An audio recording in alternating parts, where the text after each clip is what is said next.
এই ছবিটি লক্ষ্য করুন। ভিনিসিয়াসের কান্নার এই ছবিটি গতকালকের।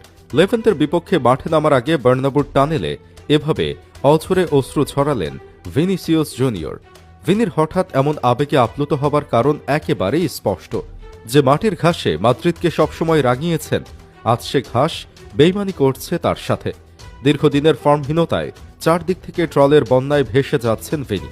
একটা সময় যে ভক্তরা তাকে প্রতিপক্ষের ব্যঙ্গাত্মক বাক্য থেকে সাহস জোগাতেন, আজ সেই ভক্তরাই তাকে দিচ্ছেন দুয়ো। তাই তো লেভেন্তের বিপক্ষে আর নিজেকে ধরে রাখতে পারলেন না ভিনি। ঘরের মাঠে আপনজনদের মুখে দুয়ো শুনে কেঁদে দিলেন। গতকাল ম্যাচের আগে নাম ঘোষণার সময় দর্শকরা ভিনিসিয়াসকে লক্ষ্য করে দুয়ো দিতে থাকে। এর আগে মাদ্রিদে অনেক ট্র্যাজেডি ঘটে গেছে। টানা 2 ম্যাচে 2টি প্রতিযোগিতা থেকে ছিটকে যায় রিয়াল মাদ্রিদ। চাকরিচ্যুত করা হয় কোচ শাভি আলোনসোকে। সব মিলিয়ে দলের ড্রেসিং রুমের পরিস্থিতিটাও ভালো যাচ্ছিল না। টানেলের ভিতরে